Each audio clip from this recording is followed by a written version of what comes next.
नमस्कार दोस्तों, मैं विकास कुमार आपको आपके ही यूट्यूब चैनल शिक्षा मंथन बाय विकास सर पर हार्दिक स्वागत करता हूं। दोस्त, आज की इस वीडियो में मैंने इंग्लिश का एक नई स्टोरी को लाया हूं, जिसके माध्यम से हम लोग इंग्लिश के ग्रामर रूल्स को सीखेंगे, वोकैब को सीखेंगे, इंग्लिश प्रोनाउंसिएशंस को सीखेंगे तथा इंग्लिश सेंटेंस का हिंदी में अनुवाद करना अच्छे से सीखेंगे। तो चलिए बिना देरी किए हुए मैं स्टार्ट करता हूं। और हाँ, आपको जो भी वर्ड, जो भी स्ट्रक्चर नहीं आता है वो आप कॉपी में ज़रूर लिखिएगा, ताकि आपको पीछे फिर दिक्कत ना हो। तो चलिए सबसे पहले हम लोग स्टोरी का टाइटल देखते हैं, उसके बाद हम लोग स्टोरी को रीड करेंगे। टाइटल क्या है स्टोरी का? स्टोरी का टाइटल है the woman and the hunchback. देखिए, ओमेन मतलब होता है औरत, है ना, और हंचबैक मतलब होता है कुबड़ा। तो क्या इसका हिंदी होगा? औरत और कुबड़ा, है ना। ये स्टोरी का शीर्षक क्या है? औरत और कुबड़ा। अब देखते हैं हम लोग स्टोरी को। स्टोरी क्या है? Once there was a woman. देखिए, वंस मतलब होता है एक बार, देयर वाज अ ओमेन एक औरत थी। देखिए, देयर का यहाँ अर्थ नहीं आएगा, देयर मतलब होता है वहाँ, पर देयर का यहाँ अर्थ नहीं आएगा। क्यों? क्योंकि देयर जो आया है वो फॉल्स सब्जेक्ट की जगह आया है। जब भी सेंटेंस में सब्जेक्ट नहीं होता है तो फॉल्स सब्जेक्ट की जगह हम लोग क्या करते हैं? देयर का यूज करते हैं। तो देयर का यहाँ कोई अर्थ नहीं आएगा। तो अर्थ क्या होगा? एक औरत थी, है ना।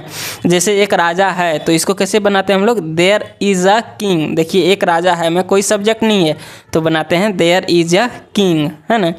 एक औरत थी हु, जो always kept food on her window for the poor. देखिए, जो ऑलवेज केप्ट हमेशा रखती थी। देखिए, केप्ट जो है सो वर्ब की सेकंड फॉर्म में हमेशा रखती थी। ये जो सेंटेंस होगा सो सिंपल पास्ट टेंस के अफर्मेटिव सेंटेंस होगा। हमेशा रखती थी फूड खाना को, ऑन हर विंडो अपने खिड़की पर, फॉर द पुअर गरीब लोगों के लिए। किसके लिए रखते थे? गरीब लोगों के लिए वो खाना रखती थी।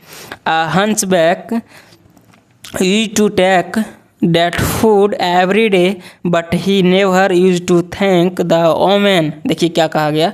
हंचबैक एक कुबड़ा, यूज्ड टू टेक मतलब लेता था, क्या करता था? लेता था, डेट की फूड, डेट फूड मतलब उस खाना को, की नहीं, यहाँ कंजंक्शन नहीं, डेट मतलब होगा वो खाना के बारे में कह रहा है। डेट मतलब होता है डेट जो है सो कंजंक्शन की तरह भी यूज होता है, लेकिन डेट जो यहाँ आया है वो कंजंक्शन नहीं है। डेट फूड मतलब वह खाना के बारे में बात किया जा रहा है, हमको लगा था कंजंक्शन है। देखिए, hunchback use to take, hunchback क्या करता था? लेता था, डेट फूड मतलब उस खाना को, एवरी डे प्रत्येक दिन, बट लेकिन, he never use to thank. देखिए, he never used to thank वह कभी भी धन्यवाद नहीं देता था, द वोमेन किसको? औरत को। वह जो ये हंचबैक था वो हमेशा खाना खिड़की से ले जाता था, लेकिन कभी भी वो धन्यवाद नहीं देता था औरत को। देखिए नेक्स्ट देखते हैं। ही वुड ओनली से, वह हमें केवल यह कहता था, वह क्या करता था? वह केवल यह कहता था, क्या कहता था? द एवल यू, एवल इसको क्या पढ़ेंगे? Evil, the evil you do remains with you. देखिए, द एवल्स यू डू, जो आप बुराइयाँ, जो आप गलती करेंगे या फिर जो बुराइयाँ करेंगे, डू रिमेन्स विद यू वो आपके साथ ही रहेंगे या फिर आपके साथ भी होते हैं। देखिए, इस सेंटेंस को कैसे हिंदी करेंगे? द एविल्स मतलब वह बुराई, यू डू जो आप करते हैं, रिमेन्स विद यू आपके साथ ही रहेंगे। रिमेन्स मतलब क्या होता है? रिमेन्स मतलब रहना, आपके साथ ही रहेंगे। द गुड यू डू मतलब अच्छाइयाँ, यू डू जो आप करते हैं, कम्स बैक टू यू आपके पास ही वापस फिर आते हैं। देखिए, ये सेंटेंस का क्या हिंदी होगा? उसका कहने का अर्थ था कि जो भी आप गलत काम करते हैं वो आपके पास ही रहते हैं। गलत काम यदि आप करते हैं तो वो आपके पास ही रहते हैं, और अच्छे काम को भी करते हैं तो वो आपके पास ही वापस लौट कर आते हैं। देखिए, इस सेंटेंस का आप आगे मीनिंग सेंस जो है सो अच्छा से समझिएगा। The woman felt bad, woman को क्या लगा? बुरा लगा। क्यों बुरा लगा? क्योंकि वो डेली जो ओमेन थी वो खाना देती थी, लेकिन वो जो है सो उसने, वो जो कुबड़ा था उसने कभी भी उसको लेडी को धन्यवाद नहीं बोलता था, इसीलिए उसको बुरा लगा। और वो जो ये सेंटेंस बोलता था, ये जो शब्द बोलता था, ये सेंटेंस बोलता था, वो वाक्य बोलता था, वो औरत को समझ नहीं आया। वो समझ कब आया, आगे स्टोरी में देखते हैं। देखिए, वन डे, एक दिन, the woman added poison to the food. देखिए क्या किया, उसको बुरा लगा, ओमेन को क्या किया, ओमेन को बुरा लगा। वन डे, एक दिन, द ओमेन, औरत, एडेड पॉइजन। देखिए पॉइजन मतलब क्या होता है, पॉइजन मतलब होता है जहर, जहर को मिलाया, टू द फूड, किस में, खाना में, बट लेटर, लेकिन बाद में, see through the food and kept fresh food. देखिए सी थ्रू, उसने फेंका, थ्रो मतलब होता है फेंकना, थ्रू जो है सो वर्ब की सेकेंड फॉर्म है, तो क्या हो जाएगा, सी थ्रू, उसने फेंका, द फूड, खाना को, एंड केप्ट फ्रेश फूड, और रखा, कीप मतलब होता है रखना, केप्ट जो है सो सेकंड फॉर्म है, और रखा फ्रेश फ्रूट मतलब अच्छे खाने को। उसने क्या किया था, एक दिन गुस्से से, एक दिन उसको जब बुरा लगा, उसने पॉइजन ऐड कर दिया खाना में, जो है सो मिला दिया जहर को, और उसने खिड़की पर रख दिया। लेकिन कुछ देर बाद क्या किया, फिर से उस खाना को फेंक दिया और अच्छे खाना को रख दिया, है ना। नेक्स्ट देखते हैं हम लोग। नाउ अब द ओमेन, ओमेन्स है, देखिए ओमेन नहीं, अपॉस्ट्रोफ एस लगा हुआ है, यहाँ V2 लिख दिए हैं, इसीलिए आपको नहीं समझ दिख रहा होगा।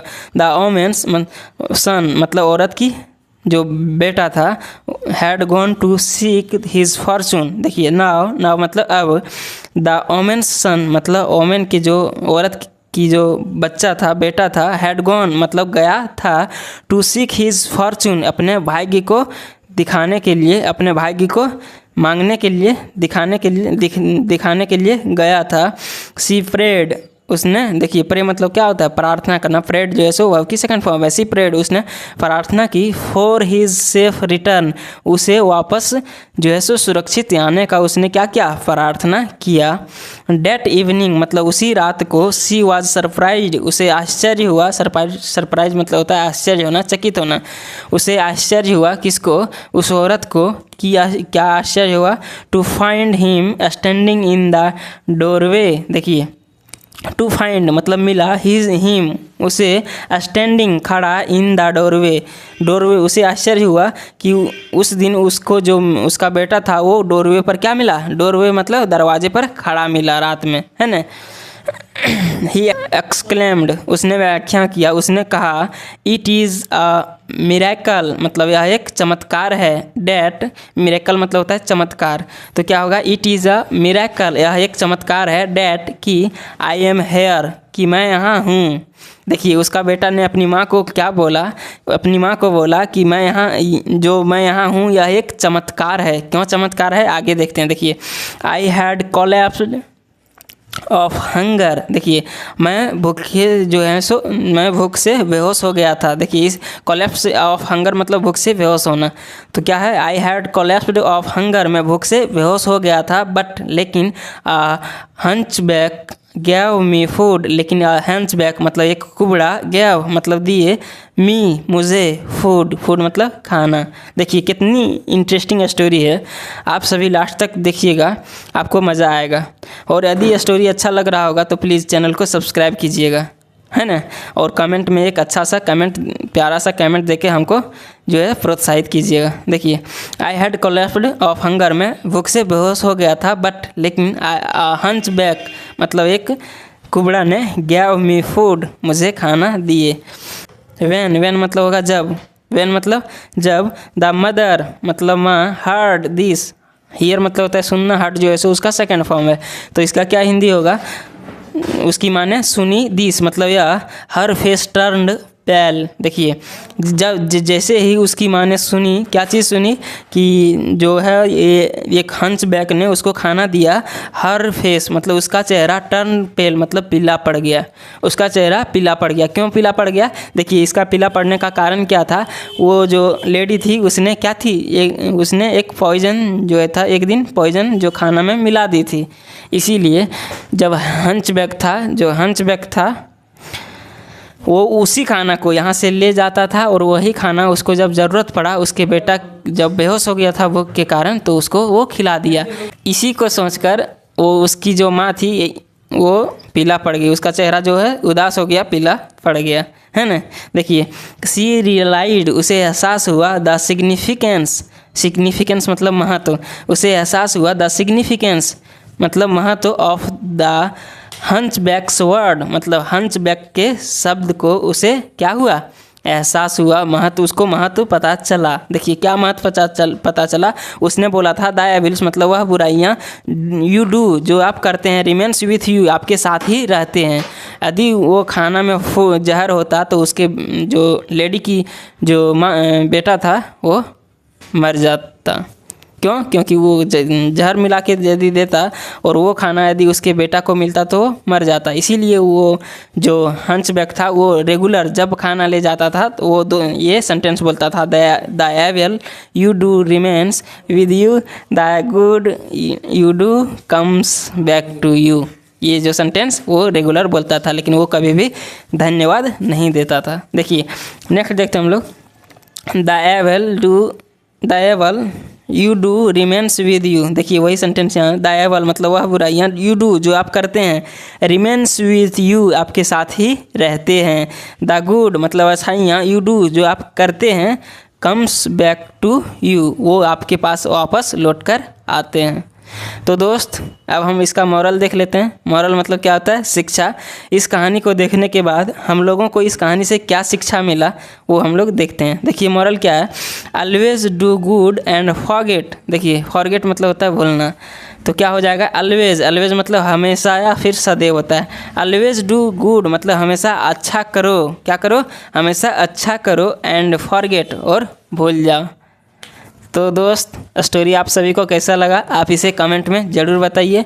यदि स्टोरी से आपको कुछ सीखने को मिला है तो प्लीज़ मेरे चैनल को सब्सक्राइब कीजिए, वीडियो को लाइक कीजिए, वीडियो को दोस्तों के साथ शेयर कीजिए।